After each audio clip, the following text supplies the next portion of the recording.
News. Good afternoon, I'm Pam Huff. We are about to go live to New York City for a news conference that is being held by attorney Gloria Allred. Gloria Allred says that she has a woman with her who claims that Alabama U.S. Senate Republican nominee Roy Moore sexually assaulted her when she was a minor here in Alabama. Mr. Moore reached over and began groping me and putting his hands on my breast. I tried to open my car door to leave, but he reached over and he locked it so I could not get out. I tried fighting him off while yelling at him to stop. But instead of stopping, he began squeezing my neck, attempting to force my head onto his crotch. I continued to struggle. I was determined that I was not going to allow him to force me to have sex with him. Is there right now. Let's listen to what he has to say. I want to address what's been brought out on television today by Gloria Allred and a client that she has about things I allegedly did. I want to make it perfectly clear. The people of Alabama know me. They know my character. They know what I've stood for in the political world for over 40 years. And I can tell you without hesitation, this is absolutely false. I never did what she said I did. I don't even know the woman. I don't know anything about her. I've been married to this man for 32 years. We've been together for 33 altogether. He has never one time lifted a finger to me. He is the most gentle, most kind man that I have ever known in my life. He's godly, he's loving, and everybody in this community knows it. These are our church members, these are our family, these are our friends, these are people that know him just like I do. These things are false, and it's ugly. It's the ugliest politics that I've ever been in my life. Thank you. Judge Moore, Beverly Young Nelson says she'll testify under oath. Will you do the same? Former Judge Roy Moore. So Judge Roy Moore now walking back into the volunteer fire station here in Gallant. We're in Etowah County in Gallant where Roy Moore lives. You heard him say about the newest accuser today that he says he did not do what she's saying. She said earlier with her attorney she's prepared to testify under oath. I just asked Roy Moore if he's prepared to do the same. He walked away. He did not take any questions after his statement. But you heard him again denying these latest accusations, the fifth accuser now against Roy Moore that came out publicly that we heard today out of her news conference in New York. Again, we're here trying to get more answers from Judge Moore, but he also stood next to his wife, Kayla Moore, and Kayla said that she trusts her husband, that he's never laid hands on her in an inappropriate way, and we are here to try to get more answers as we continue the latest developments in this Senate race. The big headline here from that news conference, and really it was just a statement, was that Roy Moore said that he does not know that woman. We also know that she held up a yearbook that had his signature in it, personalized to her. So now there's going to be a question regarding that particular signature. Roy Moore also said he doesn't even know where this restaurant is that came about today. This is really interesting. The full resources of ABC 3340 are certainly working this story from state line to state line. Live in our studio this morning, we have Senate candidate Roy Moore's campaign chair, Bill Armistead. Bill, thank you so much for joining us. My pleasure. So we want to talk about Judge Moore. This has surely been a very stressful week for him. What is he doing from this point forward with his campaign? Well, Judge Moore is a man that's been in politics for 30 years now in Alabama, and he's got a reputation of being a sterling character. He's never had any charges like this before. We believe this is a cooked-up charge because they spent $30 million to try to defeat him in the primary. That didn't work. Now we've got the nomination. We're going in 4 weeks before the election. You have these kind of charges coming out at the last minute. They're false. Judge denies them emphatically. He does not know these women. He's not had these kind of relationships with these women. And when you see Gloria Allred parading out an individual like she did yesterday, this is the same old, same old. She does this over and over and over again. She gets paid a lot of money to do these kinds of things. Now, I don't know these people. The judge doesn't know these people. And I'm telling you, this man has got a lot of character and integrity. He's been in public service for over 3 decades now. I've known him for over 2 decades. I've never seen anything in his life that would indicate that he would do anything like this. So the people believe in him in Alabama, I believe, and I think they're going to go to the polls and elect him because they got a choice between a very liberal Democrat and a very conservative Republican, and a Republican that has never had any kind of charges like this cooked up against him until here at the last minute right before the election. We know one of the accusers last night, the fifth accuser to come out to say these allegations against Judge Moore, said that she would be willing to testify under oath about these allegations. Is Roy Moore willing to testify as well? We'll see how all this plays out. We know for a fact that he does not know her. He did not sign that yearbook that she produced that had his name in it. It's fictitious. So what we need to do is just take a deep breath, let the facts come out. There's a lot of investigation going on now about who these people are, what they've done, why they're doing it. And the people believe in Roy Moore, and I believe they will continue to support him in this election. Mounting pressure from Republican senators, particularly the Senate Majority Leader, saying that even if he is elected, that they may even vote to expel him. How does he handle that pressure, and what does he say to the Washington elite? Mitch McConnell and the established Republicans in Washington would love to have a Democrat in this seat as opposed to Roy Moore, who's going to shine the light of day on the way they've been running. But how does he work with him if he is elected then? Well, I think what you'll see is politics has a way of changing and moving around. When things happen like an election, you get people together, they start working together. They don't want him up there. They spent $30 million to keep him out in the primary. But I believe he will go there. He will work with them. He will be a conservative voice for Alabama, and he will not allow people to tear down individuals like they're trying to tear him down. He will speak for the truth, and the integrity of the man is established and has been for decades and will continue to stand. New developments in the Roy Moore campaign scandal. 3 more women now coming forward accusing the Republican candidate of sexual misconduct. The total now up to 8. Roy Moore's campaign is now asking supporters to report any contact they have with members of the media. ABC 3340 Stephen Quinn joins us now live this morning. And Stephen, Moore is asking supporters to fill out a form on his website. That's right, Sarah. National media attention for this case has only intensified in the last couple of days. And what was made clear in yesterday's press conference is that the Moore campaign plans to fight back against a lot of those accusations. And this is part of that. This is what it looks like on your website. You mentioned that form that they're asking people on the campaign to fill out. This is what it looks like. It promises a quick response. Moore's opponent, Democrat Doug Jones, says that he is staying focused on his own campaign. Last night, the Senate candidate spoke with supporters. Jones says he feels Moore will have to answer for his actions on his own accord. But he does believe those accusers across this country have said that it seems to me that the statements made by the women up in Etowah County have much more credibility than the denials, whether it's by Roy Moore himself or his handlers. Jones and Moore face off December 12th. Right now, we are awaiting what is being called a news conference by the Roy Moore campaign. Let me take you to where we are. This is the Alabama Republican Party headquarters. It is located on Lorna Road in Hoover. As you can see, obviously the microphones are there, reporters are there. What we are waiting for is this. We expect to hear from Birmingham attorney Philip Jauregui, who is going to be speaking on recent allegations against Judge Moore. He is Judge Moore's attorney. We do not know if Roy Moore is even going to be there. We are assuming, since he is not the one speaking, that he will not be.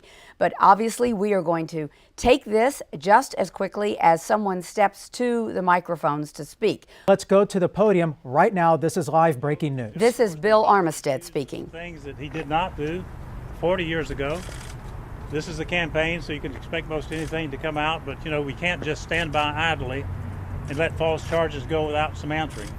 We've had a lot of people tell us different things about some of these stories, and we're checking them all out. But one thing I can tell you is we do have some information that we're going to share with you today, and we know that you're going to share it with those folks that you're communicating with about some of these charges. I am Bill Armistead, chairman of the campaign for Judge Moore, and I want to introduce to you Philip Jauregui, who coincidentally was chairman of Judge Moore's campaign for Chief Justice back in 2000. That's right. He's an attorney, and he is representing us in this case, and I'd like now to turn this over to Mr. Jauregui, and he'll make some comments. Thank you, Bill. Appreciate y'all being here today. This is very important. Of course, there have been some serious allegations, and we really appreciate the media and what you guys do to help get the word out and spread the truth. Just as an aside, I've known Judge Moore for 24 years. When these allegations came out within the last week, it was incredibly painful for him, for his wife, his mom, his daughter, grandchildren. During the press conference that Ms. Nelson and Gloria Allred had on Monday, they both said that Ms. Nelson, after the allegations, had never seen nor had any contact with Judge Moore. As it turns out, in 1999, Ms. Nelson filed a divorce action against her then husband, Mr. Harris. Guess who that case was before? It was filed in Etowah County, and the judge assigned was Roy S. Moore, Circuit Judge of Etowah County. There was contact. Judge Moore signed an order in that case as well, and we'll talk about that in a minute. We've also had a handwriting expert looking at the evidence that was submitted. You may remember on Monday, Ms. Nelson and Ms. Allred, in support, really the only piece of evidence they had in addition to the allegations was a yearbook where they claimed that it had been signed. And they said very specifically, look back at what they said. Everything on that page they said was written by Judge Moore. Now, Judge Moore not only has denied everything she said before, but now flatly denies that. And he says it's not true. We have a handwriting expert, that's looking at those. But here's the problem. A handwriting expert can't look at a copy on the internet, right? They've got to look at an original. So right now, Trent Garman, our attorney, has sent a letter, or is sending a letter to Gloria Allred demanding that the yearbook be released. We'll send it to a neutral custodian who'll keep chain of custody, and our professional expert will examine it. And we'll find out, is it genuine or is it a fraud? There are a couple things also that you need to know. I'm not going to go into everything that's on that paper because, again, we need to have our handwriting expert draw some conclusions. I'm not going to draw them today. And finally, we demand that you immediately release the yearbook to a neutral custodian so that our expert, you can send your expert as well if you'd like to, so that our expert can look at it, not a copy on the internet, the actual document, so that we can see the lettering, we can see the ink on the page, we can see the indentations, and we can see how old is that ink. Is it 40 years old or is it a week old? I want to get right to our political expert, and that's going to be Lauren Walsh. Lauren, you are at the news conference. Can you hear me? Are you dialed in yet? Can you explain the paperwork that was handed out as well, please? I do have it, and they were talking about the handwriting. They say that Nelson had said she did not know more, but this is the divorce complaint where it shows it was Beverly Harris was her name then, and it has a divorce complaint, and it's signed by Judge Moore in Etowah County. If Chris McCauley, my photographer, can zoom in on this, I can show you where Judge Moore signed it on the last page. This is what campaign chairman Bill Armistead just passed out, and this is what they're talking about. You can see after Roy Moore's signature, you see this little D. And this was a major point that Attorney Jarecki was trying to make in this news conference, where he said in the yearbook signature, it has Roy Moore, DA, after it. And they're saying that Roy Moore does not remember signing DA after his name. And they're saying this is maybe where that DA came from. So you can see this DA here. It does look quite different than the DA that was posted in the yearbook. Roy Moore's attorney right there talking about the signatures, a side-by-side view right there for you. The first photo is from the yearbook that Roy Moore allegedly signed. Now the second picture is from Beverly Young Nelson's divorce papers. You can see there is a middle S initial on the official documents. And minutes ago, we heard from Democratic nominee Doug Jones. Jones said they're going to keep focusing on the issues which will be their path to victory. This after a poll conducted by the National Republican Senatorial Committee finds Jones leading Moore by 12 points, 51% to 39%. Alabama U.S. Senator Richard Shelby left no room for doubt about where he stands on Roy Moore's candidacy. I will not be voting for Judge Moore. I'm not sure who I'll vote for, but it'll be somebody we'll be proud of. And so much continues to happen, even in the past 60 minutes involving this Senate race. Let's start with some fast facts right now to get you caught up to speed. A short time ago, ABC News reports several additional women have now come forward with sexual misconduct allegations against Roy Moore, bringing the total now to 8. Today, Moore's campaign, through his attorney, demanded Beverly Nelson and Gloria Allred release the yearbook in question to have the handwriting analyzed, claiming Moore's signature could be fake. Allred released her own statement calling on members of Congress to have Moore testify under oath. Doug Jones held a news conference simply saying he is focusing on the issues. And tonight, well-known Alabama lawmakers weighing in who they want and don't want to win this race. Good evening. I'm Brenda LeDunn. And I'm Christopher Sine. Republicans are beginning to feel the heat of the controversy surrounding Roy Moore. The state GOP leaders meeting today, but were very elusive about what they were discussing and even slipped out, avoiding a herd of local and national reporters. ABC 3340's Jennifer Gonsolin tried to catch those members before they left.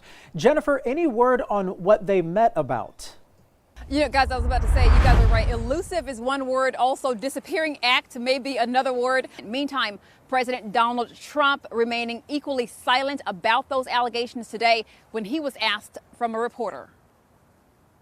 Should Roy Moore resign, Mr. President? Do you believe his accusers? Do you believe the accusers of Roy Moore, Mr. President? Should he resign? And in another twist for you this evening, ABC 3340's Pam Huff was called tonight as part of a poll. She tweeted out about it saying, quote, "New poll being done tonight asking about Mo Brooks and Del Marsh as possible write-in candidates for the U.S. Senate race. These possible candidates described as independent but caucusing with Republicans." And our team coverage continues with Moore's opponent, Doug Jones. Jones spoke briefly today about the mounting allegations against Roy Moore. ABC 3340's Patrick Thomas was there. Patrick, Jones seems to be keeping the same tone throughout these accusations. Well, Chris and Brenda, exactly. Jones says he doesn't have to respond. His opponent has his hands full. All he wants to do is worry about winning an election. Really no response, that I need to make. That's not an issue for me. We're staying in our lane. We're focusing on our issues. It's a problem that he's going to have to deal with. Doug Jones says he's letting Judge Roy Moore implode on his own, walking into a room to a planned women's action group to say this. We're going to make this happen. Not commenting directly on the growing amount of accusers against his Republican opponent. Our issues are what we believe is going on for the people of this state. At the end of what they called a news conference with faith-based leaders, they had a time for a Q&A with Moore, but they tried to limit questions to anything that didn't include the allegations. Well, the issue on all the reporters' mind, including myself, we wanted to ask about these allegations, so Moore left in silence, didn't answer any questions. A lot of us, we reporters, we tried to follow Moore into the hallway, but he left out the back door. Well, that's when a lot of the supporters who spent about 90 minutes talking in support of Moore began kind of a heated exchange with reporters, getting mad at reporters for wanting to ask about these allegations, calling us fake news from the swamp, and, really just trying to let us know they were not happy that we wanted to ask about these allegations. We played part of this clip for you at the top of the 4. Now listen again to a full unedited clip of this exchange. Answer those questions. Because he's running for the United States Senate. He's running for the United States Senate. We have a right to the reason why we had put this thing together. That's totally dismissive. Why did he not? And why did you ask the question when we did not permit you to ask those questions? Because it's the question. Looked at you and said what the judge would say. You refused to stop your abuse.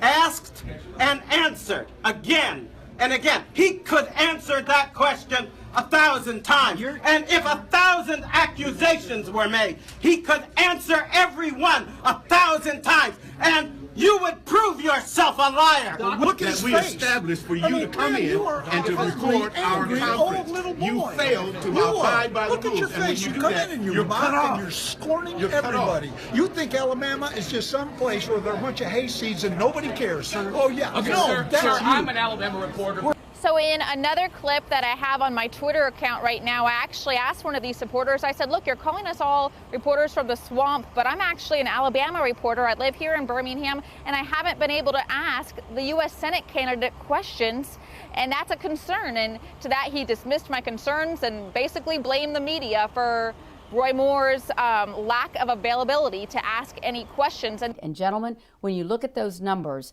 are we about ready to call this race? It has stayed at that point. Well, I don't know that we're ready to call it yet because we've seen these numbers. It's been kind of like the race up until this point. It's almost like a roller coaster ride, and it looked like it was really widening out for Moore just a few minutes ago, and now it looks like it's closed back some. And again, we just don't know where these are. I mean, Jones had nowhere to go but up because he had low name ID. Although he had a successful career as a U.S. attorney, he had to reach out and personally get to know people, whereas Moore was a known quantity. Look at that, gentlemen. Wow. The first time tonight, the two are tied. Wow. 49%. Again, we back to who's reporting, right? Who's reporting? We both said it. We both said, as Jefferson County come in, as Jefferson County come in, as Jefferson County come in. Look at that. The 49% for each of the candidates, 2% write-in vote. We may have to count those write-in votes after all. 2%. That's big. Let's go to Lauren Walsh, who is standing by now at Roy Moore's headquarters. Lauren, are you seeing the same numbers that we are seeing? We are, Pam, and you may hear a patriotic song behind me. That's because there's been a number of musical acts, some live performances here at the Roy Moore election night party tonight from some of Moore's supporters. Now, we did see Moore enter the room already tonight. He walked across the front row of supporters, greeting them, taking some pictures, did not address the crowd with any kind of speech yet, and then went back to the back room where we understand he's monitoring the results as they're coming in tonight. There have been some reports that Steve Bannon was in this room tonight. I have not actually seen him yet, but he has been one of Moore's strongest supporters. Former White House chief strategist hosted a rally with Moore last night, his election eve rally, as they energized their base. So again, a crowded room here in Montgomery, and there is a lot of excitement in this room, and they are hoping that Moore wins the race tonight. Pam? Now to Doug Jones' headquarters here in Birmingham, where they are awaiting the results tonight as well, and our Andrew Donnelly is there. And Andrew, I bet I'm not there, but I bet a shout just went up when they realized that this race is now tied at 49 apiece. Here's the thing. So I heard you say that earlier. Right now, all we're seeing here is Moore at 49.9, Jones at 48.6. But those numbers, I saw a woman gasp whenever it came that close. So even just having that close of a gap, people are very excited here. Those numbers have not switched, so I'm just waiting to hear the crowd cheer when that does happen, because I know a lot of people are optimistic out here. But the Associated Press has declared Doug Jones to be the winner of this Senate race. Just a quick look in. They're just now hearing the information. Big news here, obviously. Right now, you're hearing it live.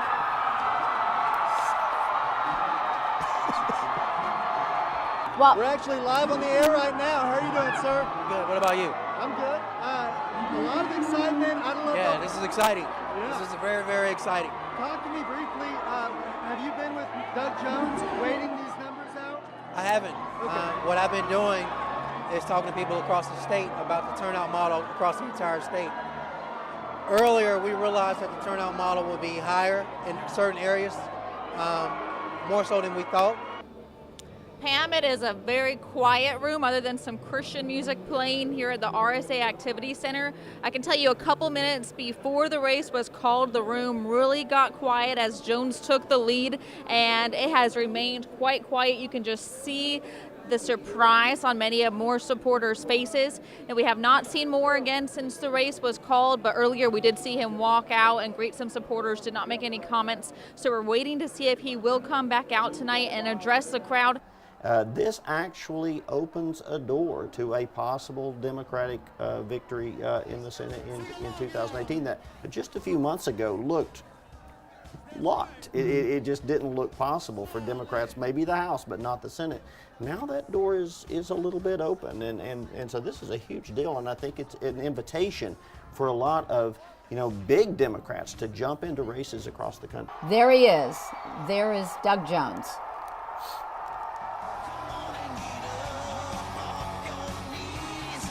Well, Doug's a few minutes away from 10 o'clock. If he doesn't win, we'll have flashbacks of the Bush election, right? Absolutely right. The confetti is falling, let's put it that way. 5 weeks, I'll never forget. Very happy Doug Jones there tonight, who must be He's got to be pinching himself going, we really pulled this off. Folks, I got to tell you, I think that I have been waiting all my life, and now I just don't know what the hell to say.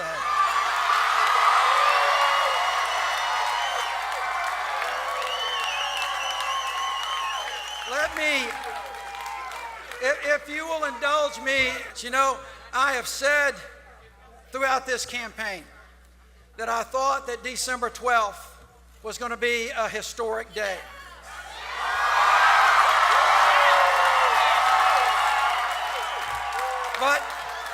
But I gotta tell you, and you know where I'm headed, December 12th has always been a historic day for the Jones family.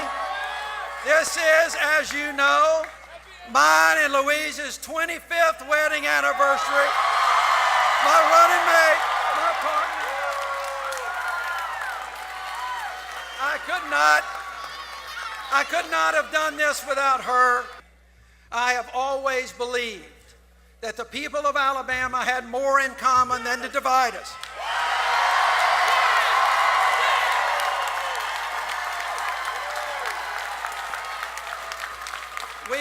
We have shown not just around the state of Alabama, but we have shown the country the way that we can be unified. Folks, we have come so far. We have come so far, and the people of Alabama have spoken. They have said,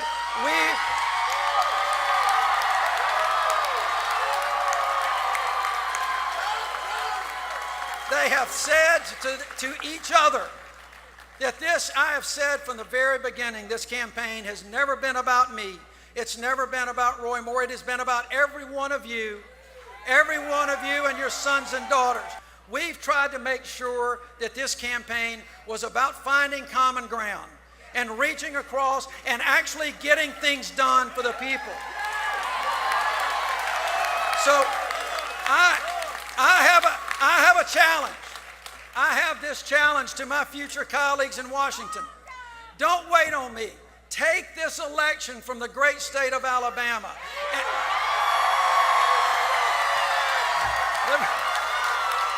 Let me finish. Take this election where the people of Alabama said, we want to get something done. We want you to find common ground. We want you to talk. Take this opportunity in light of this election and go ahead and fund that SHIP program before I get up there. Down in Montgomery with the Roy Moore campaign and Lauren Walsh. Chris, I'm not sure if you can hear behind me, but the crowd is now singing hymns. They're on How Great Thou Art. This is their second hymn of the night. Before they began singing hymns, it was really quiet in this room. You could see the surprise on a lot of more supporters' faces. But we did hear his campaign manager, Rich Hobson, come out a short time ago after many news organizations called the race. He said results were still coming in and the campaign had not called it yet. So after we heard from Rich Hobson, we started hearing the crowd singing hymns. We are told that Roy Moore will be coming out shortly to address the crowd, but we're not sure yet if he plans to concede or ask for a recount. We're not sure what Moore's plans are at this point, but for now, a somber mood. I have to say this. This came from John Merrill himself. You and I were on the call. Patrick Thomas was as well. We're going to get to Patrick in just a moment, but John Merrill said if a number of write-in votes is equal to or greater than the difference of the final votes, then the write-in votes must be hand counted.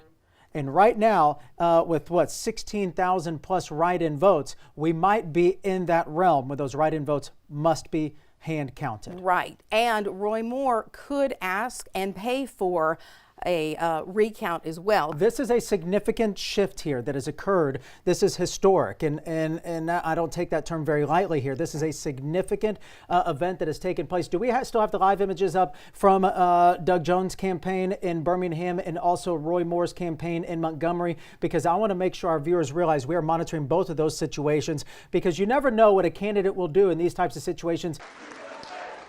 Thank you.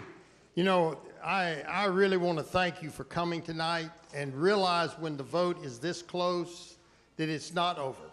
And we've still got to go by the rules about this recount provision, and the Secretary of State has explained it to us, and we're expecting that the press will go up there and talk to them to find out what the situation is. But we also know that God is always in control. You know, part of the problem with this campaign is we've been painted in an unfavorable and unfaithful light. We've been put in a hole, if you will, and it reminds me of a passage in Psalm 40. I waited patiently for the Lord. That's what we've got to do. And he inclined to me and heard my cry and brought us up also out of a horrible pit, out of miry clay, and set my feet on the rock and established my goings and put a new song in our mouth, even praise unto our God. Many shall see it and hear it and shall be moved by that, if you will. And that's what we've got to do, is wait on God and let this process play out. I know it's late. We can't wait and have everybody wait till after 11 o'clock. But the votes are still coming in, and we're looking at that.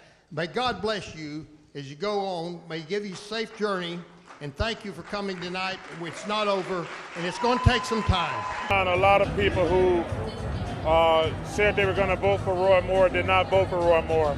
So we're very proud of them also. But this is really just about the state of Alabama. I'm just proud of everybody who voted for Doug tonight, whether you are a Republican or a Democrat. They did the right thing. We are just waiting on this news conference because we really like to wrap up our coverage from beginning, middle, and end. And this is that ending part as we're waiting to hear from John Merrill. Okay, can we go? Let's go ahead and dip right into the coverage right now. Let's. Chris, I'm live now with Secretary of State John Merrill giving us a recap on what happens now. Mr. Merrill, what happens? Well, Lauren, one of the things that we just shared with this team that was here tonight is the procedures that will actually occur from this point forward. The main thing that the viewers need to know is that this process just begins certification now. There are a number of things that need to take place at the local county, including the checking of the write-in votes, checking of provisional votes, checking of UOCAVA, military overseas votes, and all of those need to be confirmed next week on the 19th. They need to be offered to our office no later than the 22nd. Confirmation and certification will begin on the 26th, no earlier than the 26th of December, no later than the 3rd of January. Right now, does it appear there will be a recount required? It does not appear that there will be an automatic recount that would be required by law. However, any person with standing can request that a recount actually occur, and as long as they pay for it, it will occur according to the Code of Alabama.